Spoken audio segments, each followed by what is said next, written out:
He's going to tell us about partition functions for multiple SLEs. Okay, thank you. So it's been I've enjoyed already the earlier workshops, and obviously this one. The institute is great and the program has been wonderful, so I thank the organizers for the opportunity to speak here. Most speakers have interpreted random planar structures a little. I will interpret them a little differently. I will talk about an object a little different from those that have been talked about previously. So I'll talk about the classification problem of random curves in the plane, satisfying certain properties. So multiple Schramm-Lerner evolutions. There's another main point to my talk, which is a method that can be used for this problem and some other problems in random conformal invariant geometry. And that's a sort of method for exact solutions based on a quantum group. All right, so SLEs have been mentioned a couple of times, but I'll start with an introduction that emphasizes the classification part that I'm going to focus on. So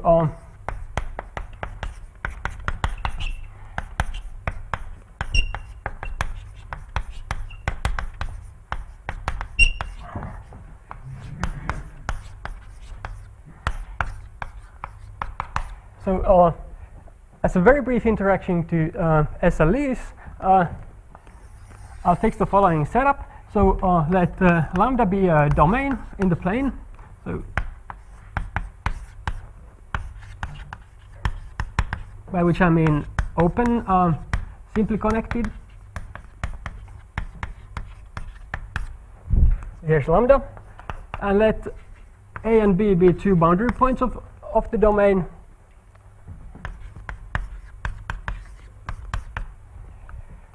So then SLE is a random curve in the domain from point A to B. So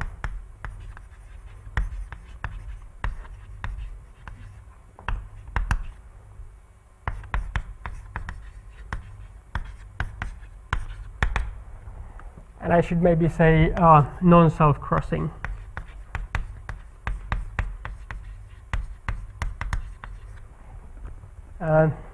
By that I really mean that to every domain and a pair of boundary points there's an associated probability measure mu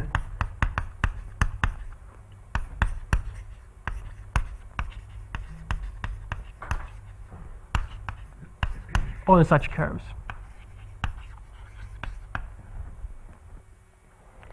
All right, and the entire much of the entire business of conformally invariant processes in the plane was initiated by the paper of Schramm that was referred to earlier today. So in that paper,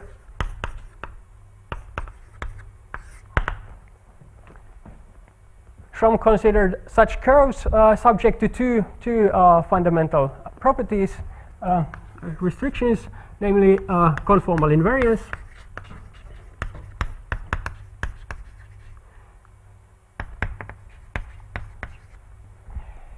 So this is really a property concerning the collection, the family of these measures indexed by the domain and marked points. So conformal invariance states that if I have a conformal map from my domain lambda to another domain, and I take a curve distributed according to the law associated to this domain, then the image will be distributed according to the law associated to the image domain. Right. And the other property is a Markovian type property, nowadays usually called domain Markov property.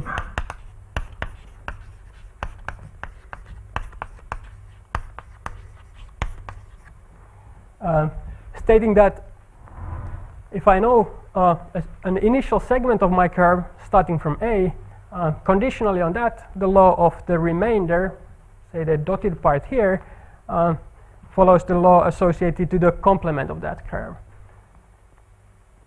The starting point obviously at the tip of the curve and targeted at the same point.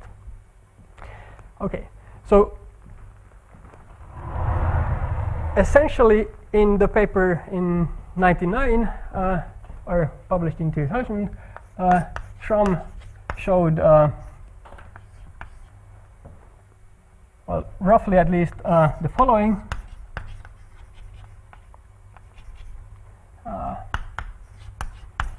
That under these assumptions, the family of the curves must be one from a one-parameter family called SLE, caudal SLE kappa.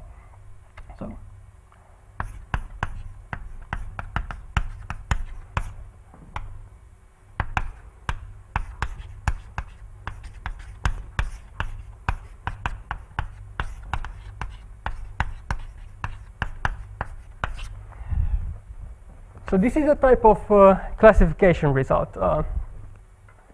It says that under two natural conditions, there's a very tractable family of random objects that could arise.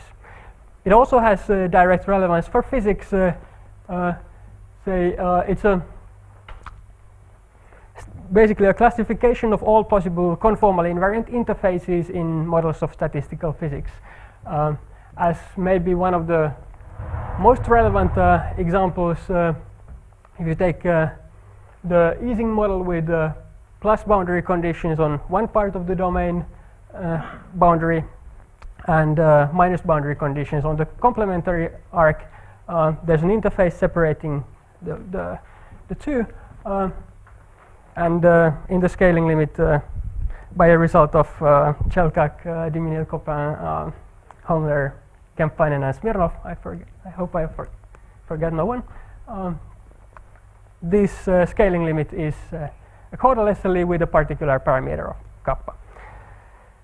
So this is a classification result. However, for statistical physics purposes,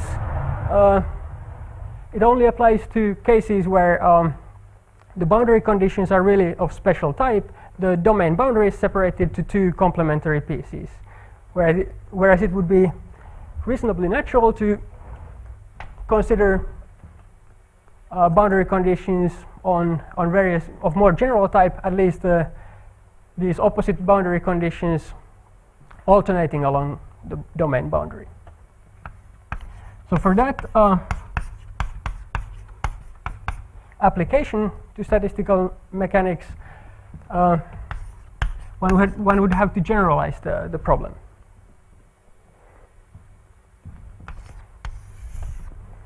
So the idea would still be to take a domain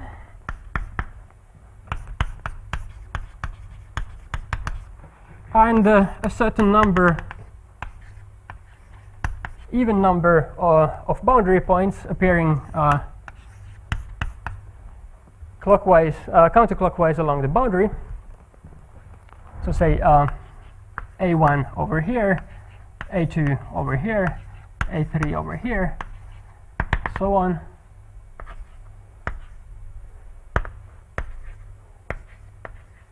A2n over here.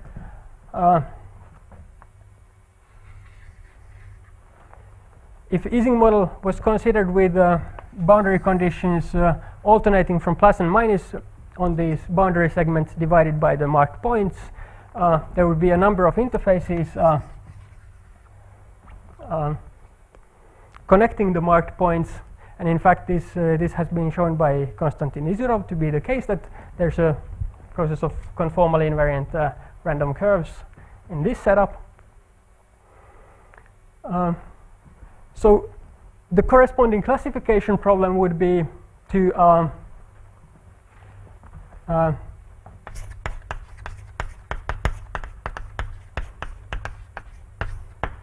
find laws of such curves subject to conformal invariance, domain Markov property, and something else. So let's make the comparison to the caudal SLE case slightly easier by fixing kappa and requiring that the segments of these curves are absolutely continuous with respect to caudal SLE kappa.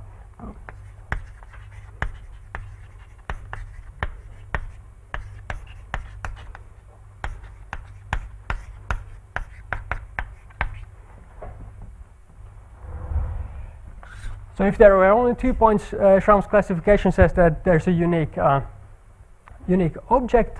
However, in this setup with more marked points on the boundary, not all domains with the marked points are conformally equivalent. There are non-trivial conformal moduli, and the conformal invariance is a less restrictive requirement, and one might expect a bigger number of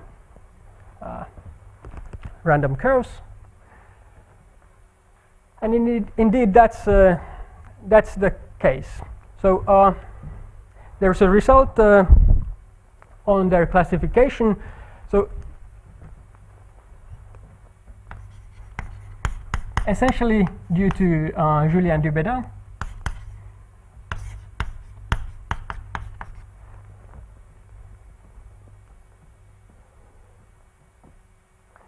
which says that,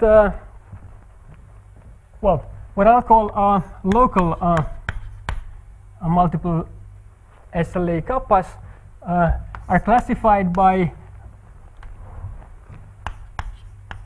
Möbius invariant, Möbius covariant, a condition that I'll make precise later and I'll refer to as cov, positive solutions. I'll denote them by Z and call them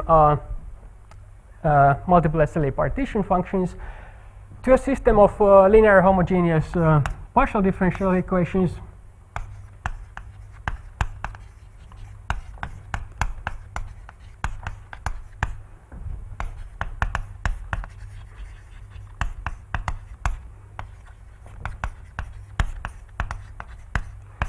which I'll be precise about in a minute, and I'll refer to as PDE. So before saying how exactly the partition function is related to a local version of such a multiple curve process, I'll note that the two sides of this talk about rather different objects. So on this side, we talk about a set of probability measures, right? Or at least probability measures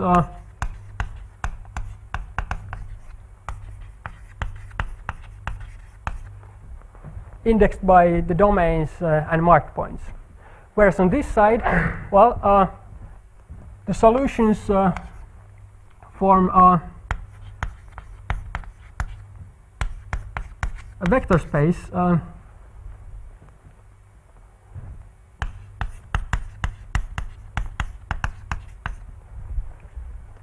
since the system, the PDEs are linear homogeneous.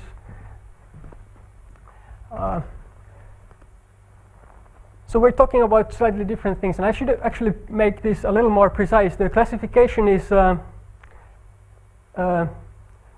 partition function should be interpreted up to an overall multiplicative constant. So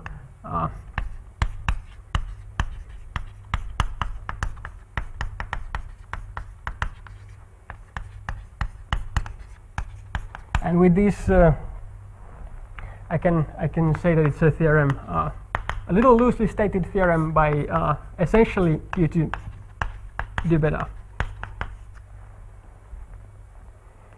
Okay, so on this side we still have, well, even if we don't have scalar multiples anymore, we still have the possibility of taking linear combinations. So what is the structure on this side? Well, actually, multiple SLE probability measures suddenly form a convex set. You can sort of pick a parameter p between 0 and 1 and sort of choose randomly between two possible such processes. So multiple SLEs do form a convex set, and indeed that starts to make the connection. Now, of any convex set, a natural question is, what are the extremal points?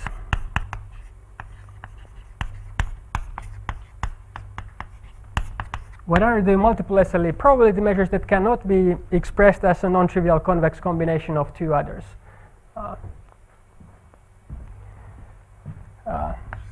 If you think about the the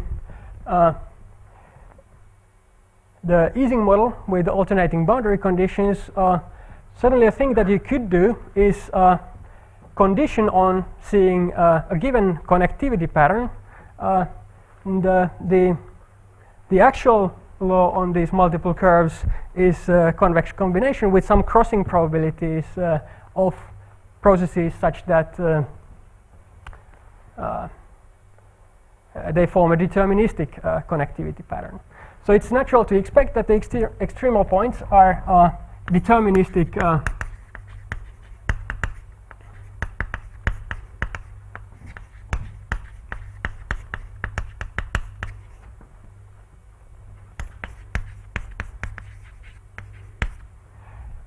deterministic connectivity patterns of the random curves. So I'll label a connectivity pattern by a planar pair partition of the marked points. So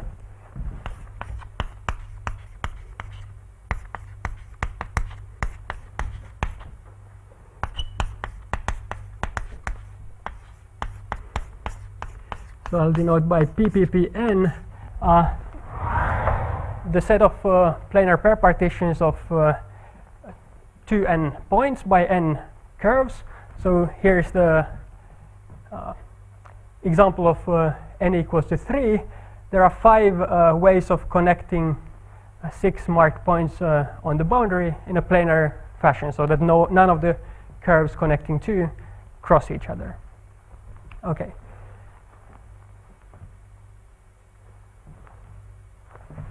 To this audience, it's certainly known that the number of planar pair partitions of n points is a Catalan number. I'll denote by Cn. This is a well-known combinatorial problem. So does this have anything to do with what we have on the right-hand side of this correspondence? And indeed it does. This vector space of solutions is turns out to be finite dimensional. This was already proven by Julien Dubeda. And in fact, the dimension of it equals the Catalan number. So if I'm looking at solutions which blow up at most polynomially on the diagonals and at infinity, at certain natural boundaries of the domain of definition, then the dimension of the solution space was found to be exactly the Catalan number by Stephen Flores and Peter Kliban in roughly last year. So indeed, at least something in this classification indicates that it's a good guess that these patterns play a role for the extremal points. So what is the corresponding object to these extremal points on the side of these solutions to the partial differential equations? Well, they are solutions say Z alpha, labeled again by planar pair partitions, subject to specific asymptotics conditions.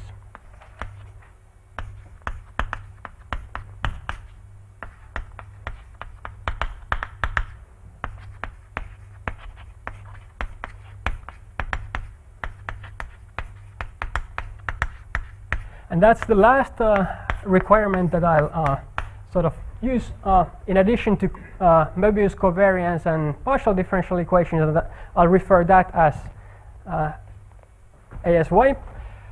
So let me now sort of be a little more specific about what is the role of what is a local multiple SLE, what is the role of this partition function for it, and why do we require asymptotics of this sort.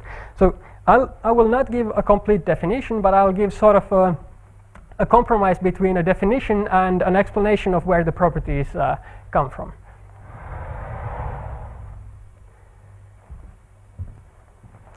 So here's my attempt of a compromise. So let me try to explain the role of this partition function. For that, let me fix the domain for the moment to be the upper half plane. So this set of points with a positive imaginary part. All right, so then I could choose so that the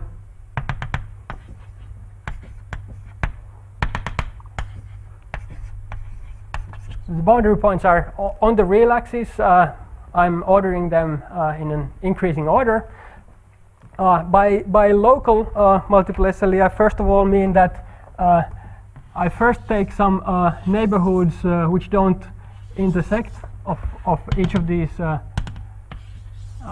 boundary points. Then I only consider curves up to the time they exit the respective neighborhoods. So there's some sort of a curve over here, and so on. Now the easiest and most fundamental way that one can explain the role of Z is when I'm trying to say what is the law of this jth curve.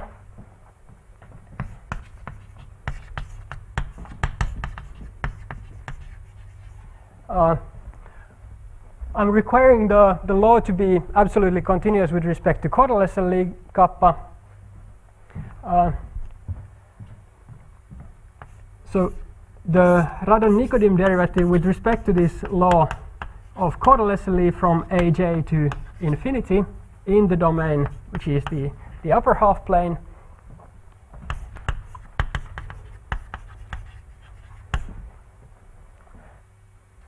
the Radon-Nikodym derivative with respect to that is given by an expression involving the partition function.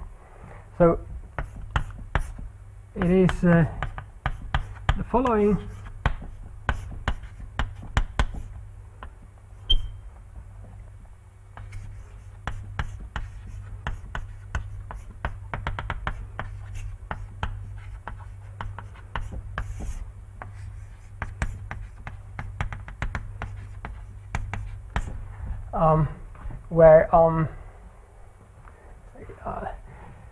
Where G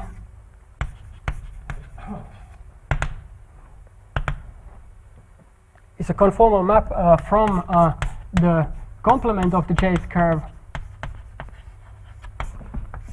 to H, mapping infinity to itself, and H is a particular number related to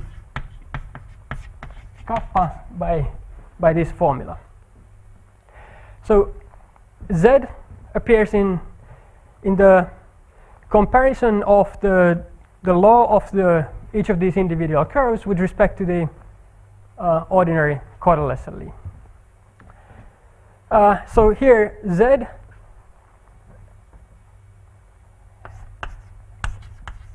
is a function, first of all, defined on the set that I'll denote by x2n, which is the set of n tuples of points ordered on the real axis in this way. So sort of a chamber of ordered points. So it's a function of two n variables, and indeed that's what's crucial for the partial differential equations. So this describes the marginal of a single curve in the multiple SLE process. So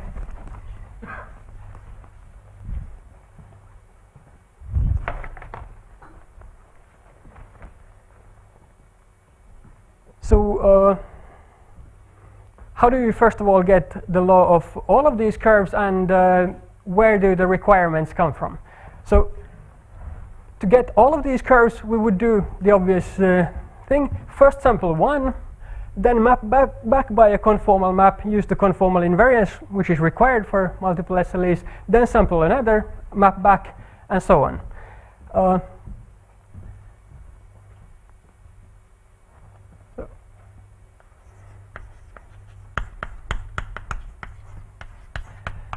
You now sample 2n curves basically based on these marginal and conformal invariance.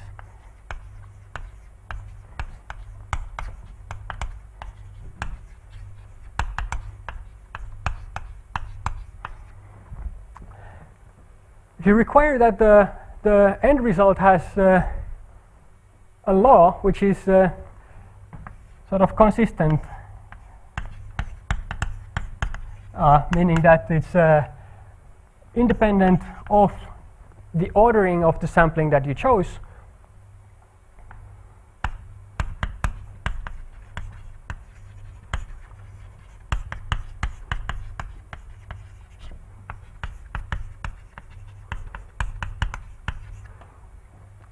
Julien Dubeda showed that that's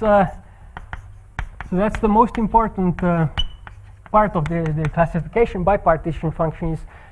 He showed that this is equivalent to Z being a solution to partial differential equations, and this is the condition I referred earlier by PDE, and explicitly it's a statement that for all j from 1 to 2n, the following differential operator annihilates Z. So that's kappa over 2 second derivative with respect to xj plus terms of this sort. So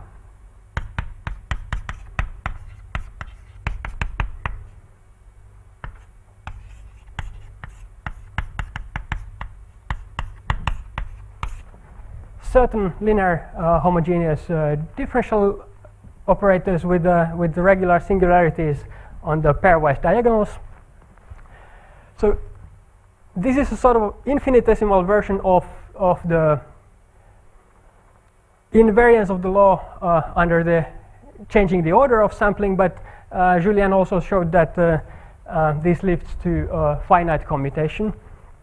So one can really sample these in any possible order. Okay.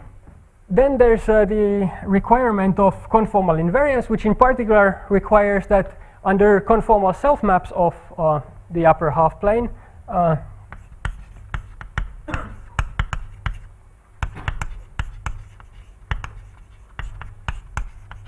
the law of the curves should be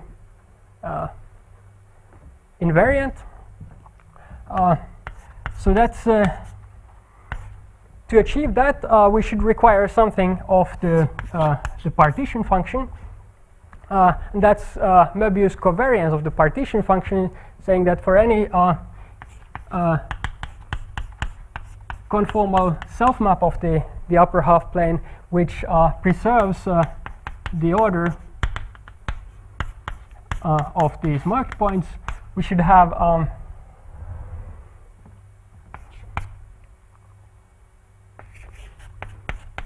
the following covariance.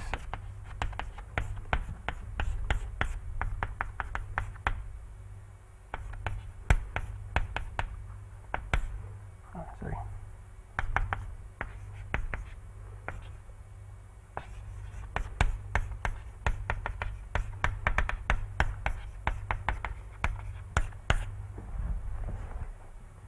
Right, if that's satisfied, then the law associated to the upper half plane with particular marked points and the law associated to the image under this conformal self-map, they are the same. Right. You mean the order or the cyclic order? The strict order or the cyclic order? I mean here the cyclic order, so I can the strict order, because so I'm thinking of it's sufficient to give a partition function defined on this to get the definition of local multiple SLE. So I can always choose to construct them in such a way that they're sort of targeted on some point between sort of the last point in the indexing and the first ones.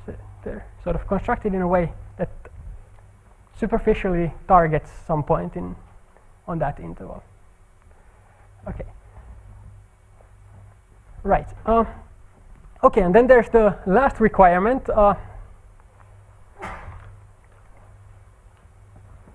Which is the most interesting for this problem of actually finding the extremal points.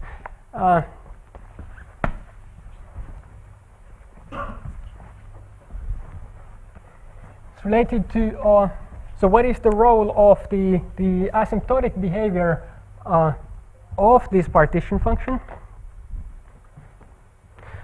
So I should say already at this stage the problem of partial differential equations and covariance is such that it's a linear problem and the solution space is known to have dimension Catalan number by the results of Flores and Kleban. Now we impose one further condition, which is condition indexed by these connectivity patterns. So suppose first that my partition function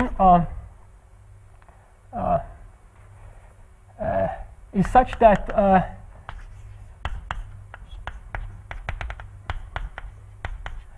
if I take the limit of two consecutive points tending to the same point and I divide by the following factor, sort of a power law blow up on this diagonal. Suppose the limit exists and is non-zero. So then it will depend on all the other points except these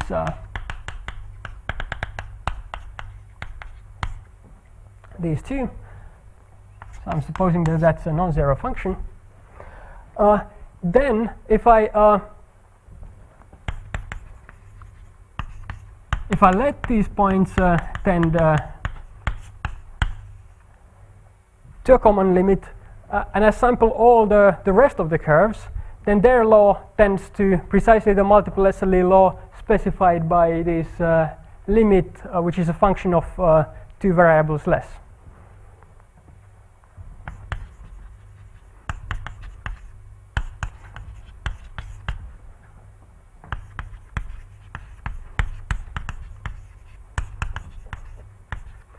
So I'm omitting the jth and j plus first.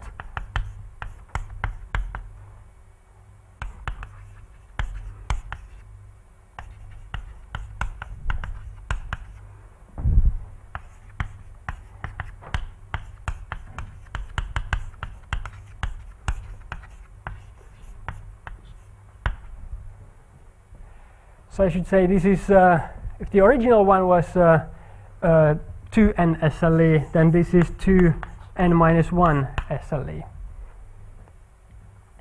It's the number of curves in it. So there's no dependent on size.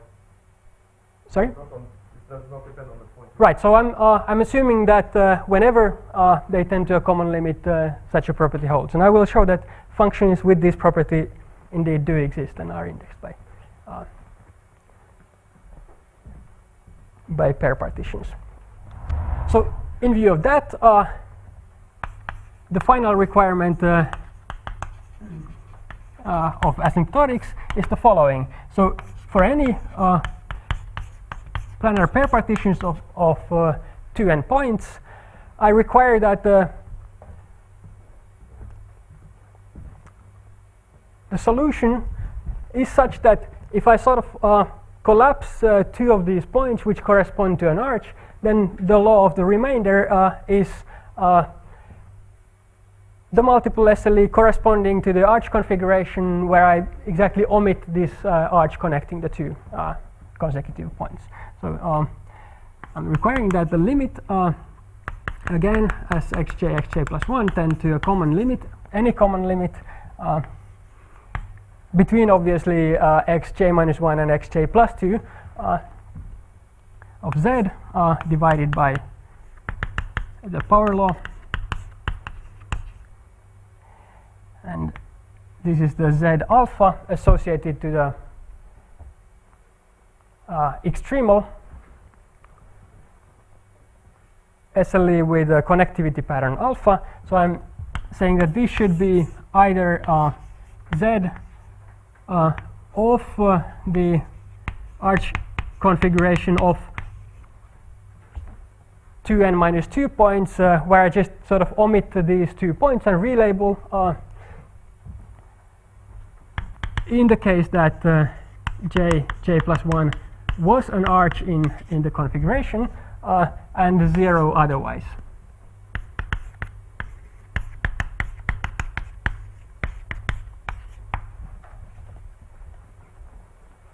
Okay, and this is the final asymptotics requirement.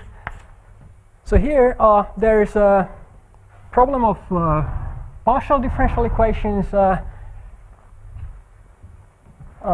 Möbius covariance, and asymptotics. So how do we go about solving this?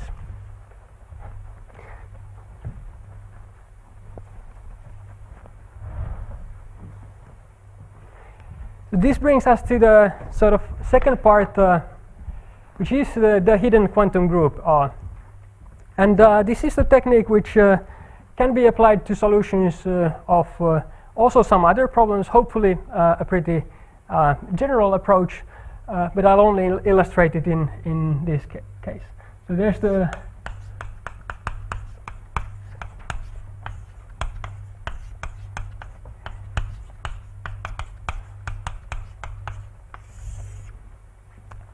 quantum group method of solving such a problem. So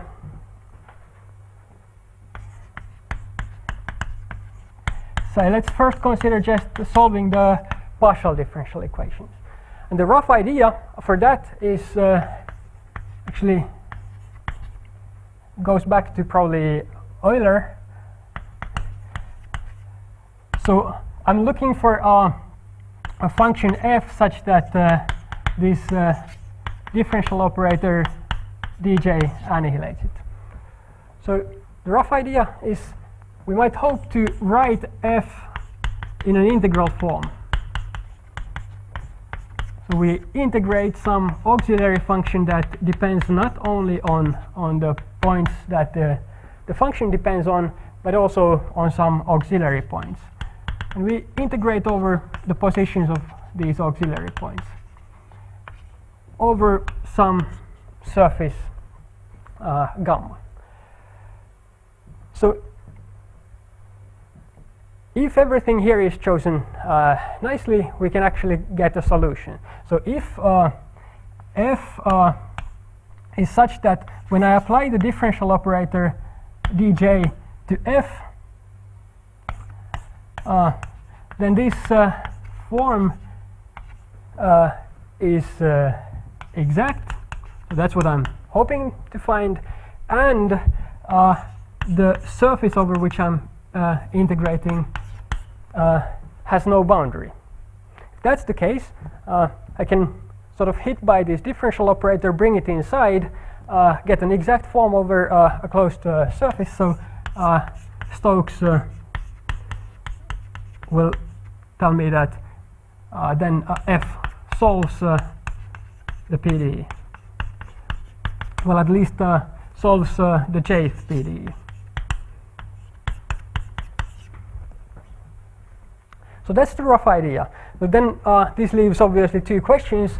How do we find f such that for every j this form is exact? And how do we find contours? To do,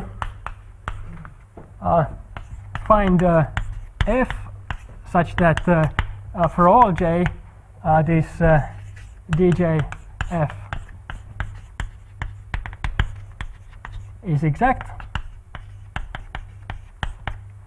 And the second one is that we should find contours or surfaces of integration which are closed and also chosen in such a way that the requirements of covariance and asymptotics are satisfied by the solution.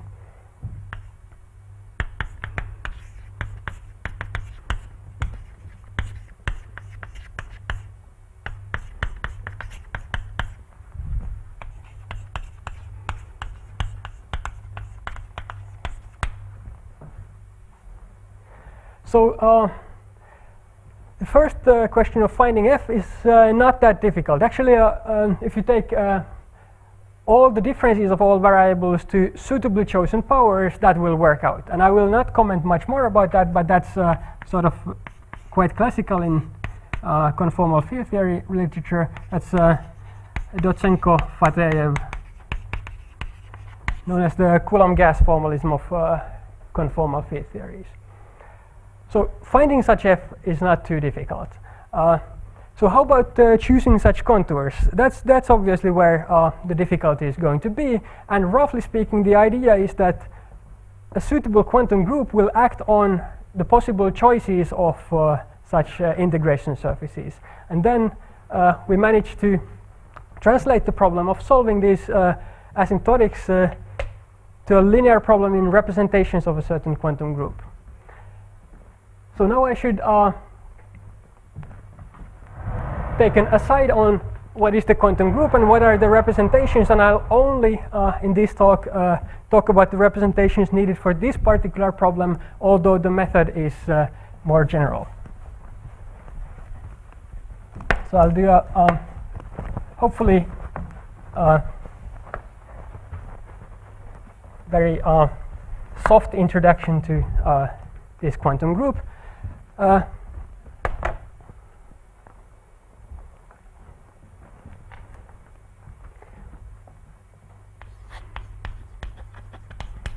The quantum group is a certain Q deformation of the Lie algebra of traceless 2x2 complex matrices.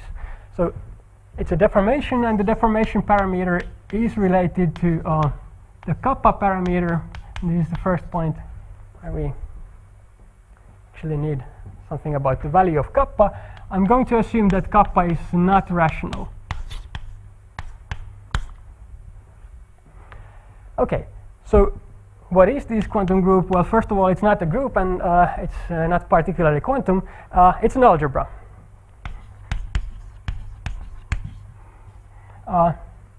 Over complex numbers with generators and relations. So generators I'll denote by E, F, and K, and the K generator is taken to be invertible, and relations are sort of a Q deformation of Chevalley relations for the Lie algebra SL2. So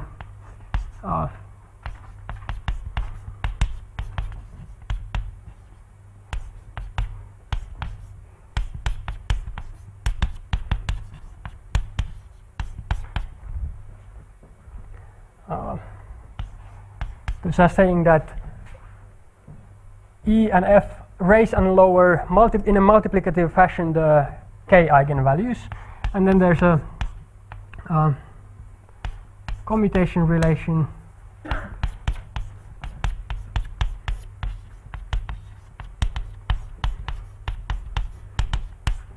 Okay, so an algebra specified by generators and relations. Now, for the problem at hand, we'll need certain representations.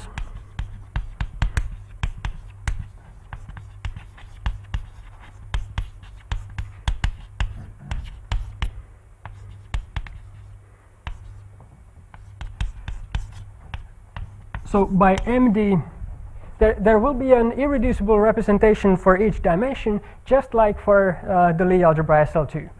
I'll only need the case of d equals to 2 for this particular case. So M2 will have a basis E plus, E minus, and action of the generators K acts on E plus or minus by in a diagonal manner. The corresponding k eigenvalues are q and q inverse, and e raises e minus to e plus, f lowers e plus to e minus, and the others are 0. So e plus is 0, f e minus is 0.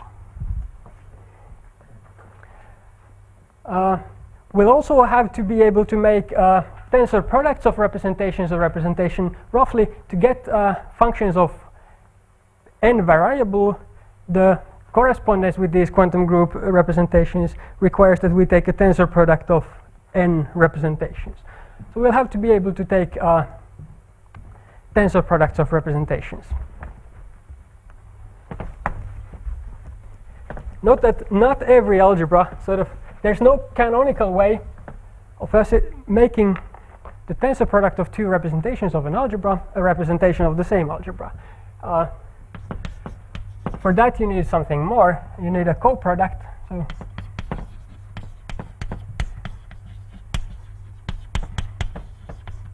So if m prime and m prime prime are representations and we have a vector there, we'd like to be able to act on the vectors in the tensor product.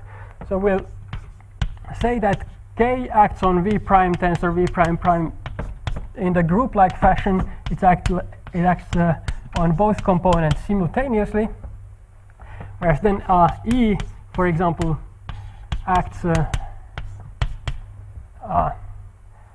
by first leaving v prime untouched, then touching v prime, but at the same time there's a k appearing on v prime prime.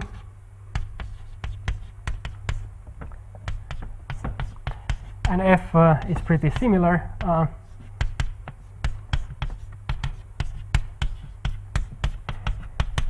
So these formulas sort of equip us with an algebra homomorphism from the algebra to its second tensor power, and they allow us to act on tensor products of representations. So with that, we'll then have, for example,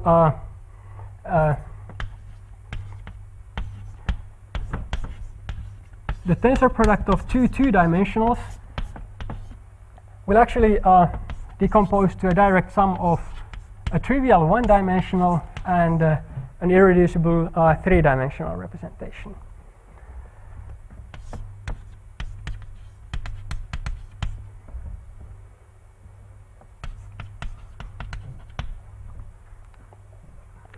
Right, and to get a little further, I'll denote the projection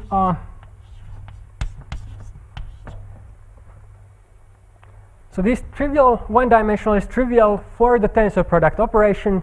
I can omit it from tensor product, so it's sort of isomorphic to the scalars. I can omit it from tensor products, and by pi hat I'll denote the projection to precisely that trivial representation.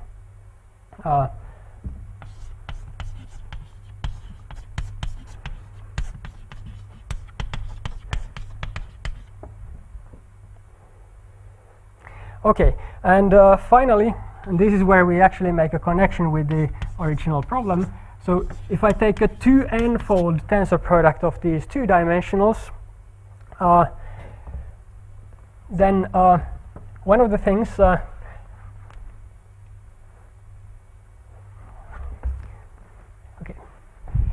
so there's a trivial subrepresentation.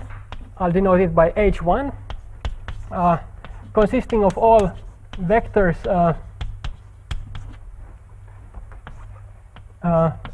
which have a k eigenvalue 1 and are annihilated by, say, e, and in particular that one has dimension equal to the Catalan number, and it's this representation, this subrepresentation, trivial subrepresentation of the 2n-fold tensor product of irreducible two-dimensionals, which will be in correspondence with the solutions to this PD problem with the asymptotics requirements.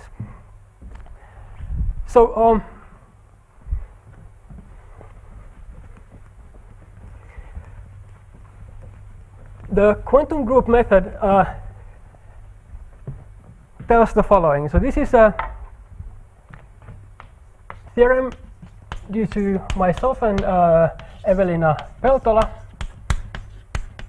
that there exists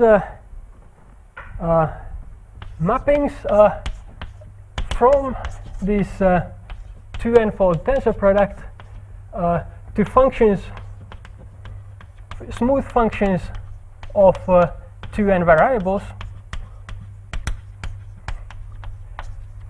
so that the sort of representation theoretic properties translate to exactly the properties we wanted of these functions. So if a vector, so I take vector in this tensor product. So if the vector is annihilated by E, meaning that it's a highest weight vector of a subrepresentation, then the function fv is well defined on the set where we needed the function to be well defined, and it satisfies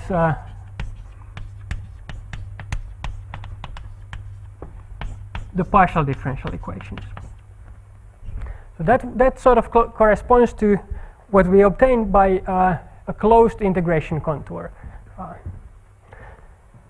Okay. If moreover v is in this trivial subrepresentation, then the function satisfies also the Möbius covariance. And finally, for the asymptotics, let me denote by phi hat j this projection to the trivial subrepresentation in a tensor product of two components acting on the jth and j plus first component. So that reduces the number of components by 2. So this is phi hat acting on jth and j plus first factor.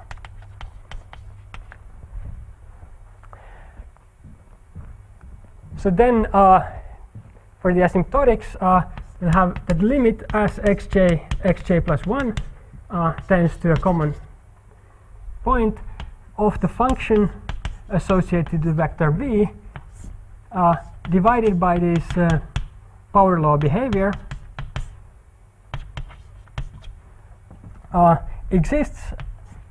is independent of the limit point and equals the function associated to this projection of that vector.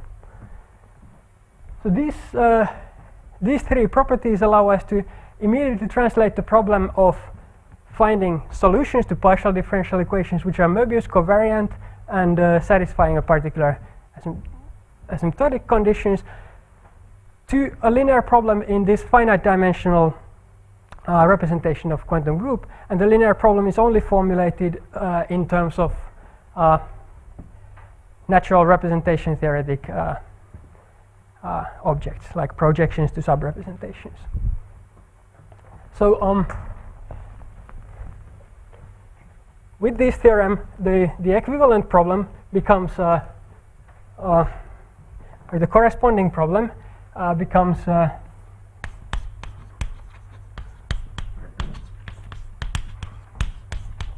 problem of PDE's covariance and asymptotics becomes for recall the collection of functions indexed by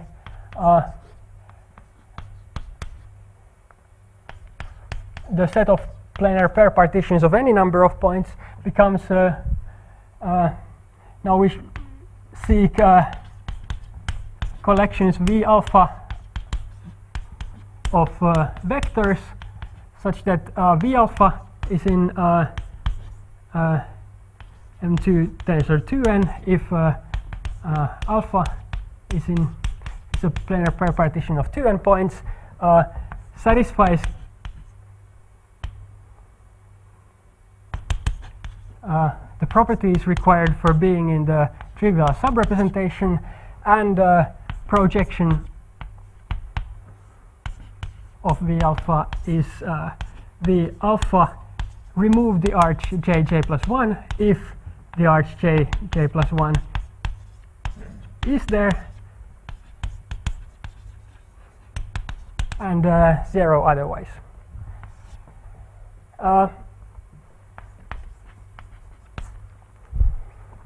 This problem has a unique solution, again by a result by myself and Kytölä, which should appear in the archive within a few weeks, I hope.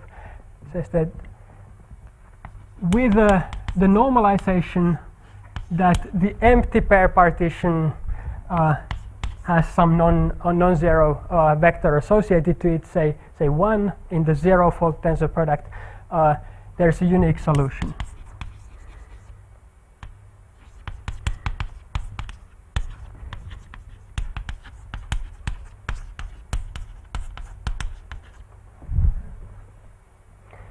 All right, and if I now apply these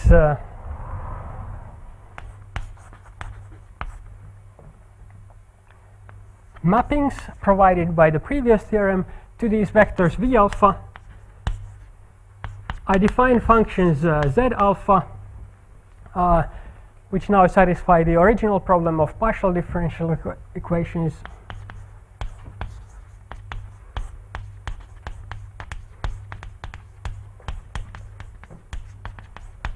Covariance and asymptotics.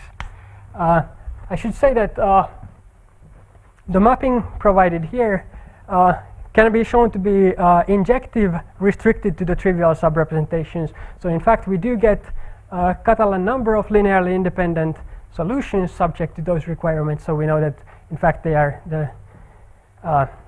the unique solutions to the original problem. So this was a classification problem of conformal invariant random curves, which could be solved by a method of quantum groups. And this method, compared to other problems of this sort, had been solved before, but essentially restricted to the case where the number of points was small enough so that the problem could be reduced to an ordinary differential equation using the Möbius covariance. So here, it's a method allowing to solve genuine partial differential problems, not reducible to ordinary differential equations in that sort. So I thank you for your attention.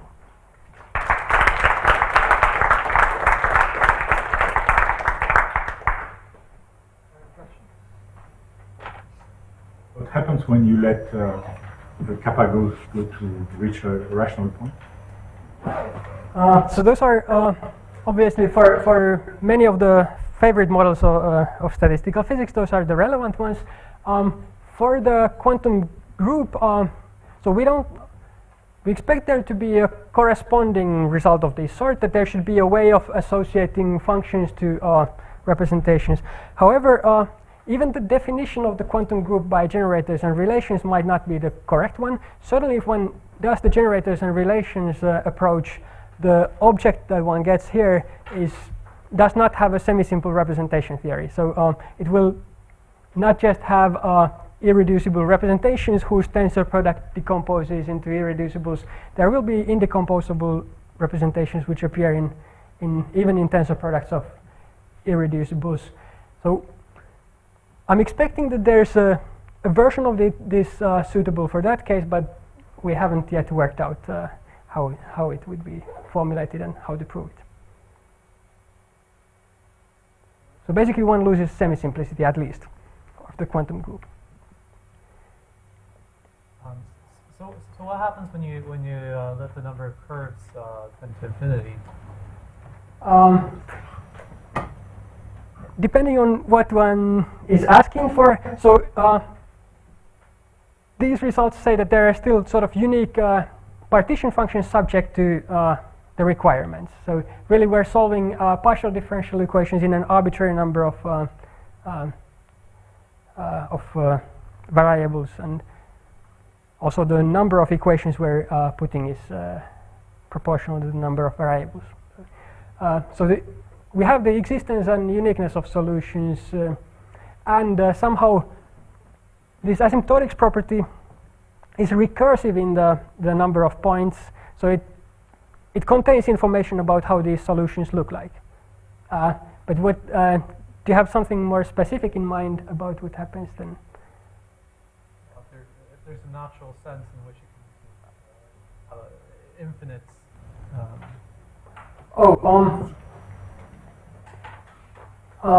I don't think there's a particularly natural sense in which one would have an infinite number of boundary points. That's at least my first, not that I can think of. Yeah. So this correspondence from the module to the functions, it basically you keep the same function f, but you just work on the contour. So it's Yes. their problem. And how do you see appearing the quantum group symmetries in the contours? Do you Right. see the relations coming? That's a very good question. So roughly,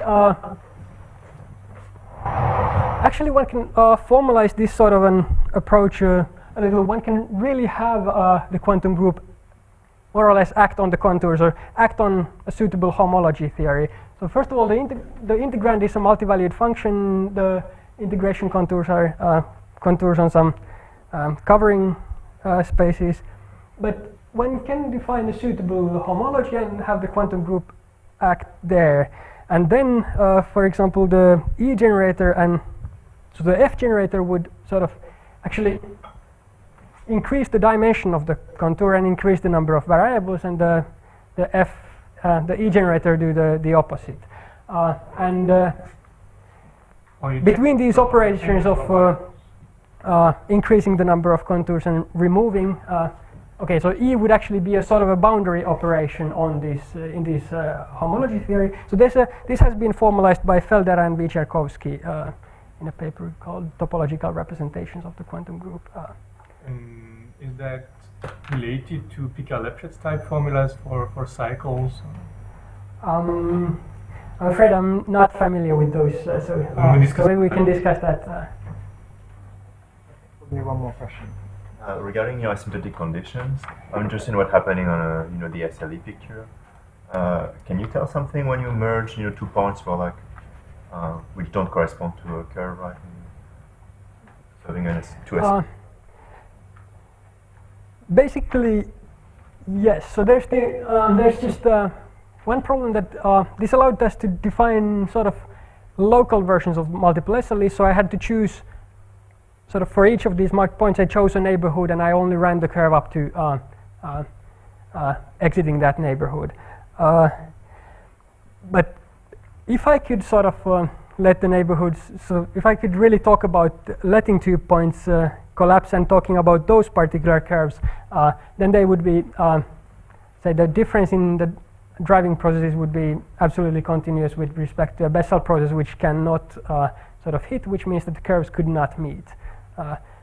But talking about that for the particular multiple SLEs defined in this local fashion is, I can't really formulate a statement about that. Yeah, I mean, maybe what Stefan had in mind was sort of fusion rule type things like what Julien did in these sort of, so, I mean, there are no curves anymore, but there's still an operator, so do you see this appearing somehow in these merging things? Oh, I'm sure it's related, but I'm not sure I can say anything particular about that. So just very elementary question. So, so in your interpretation there, I mean, it's still,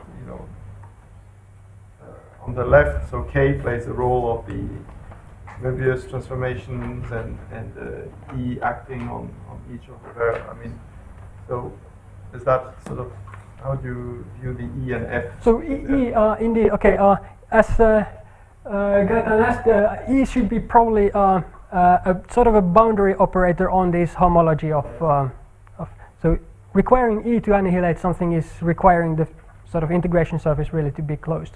K is sort of a it's the K eigenvalue is related to the dimension of the integration surface. Just have to have the correct dimension in order to have a covariant solution. What's the role of F then? Oh, okay. I mean, this EF. Is there something just with this complexification story or? Somehow I think that F doesn't bring really anything new. How should I say? It's increasing the dimension. Right. No, I don't think I have a good interpretation. I don't think it brings much new compared to E. Right. Okay, let's save any further questions for later and thank Kalle again. Thank you.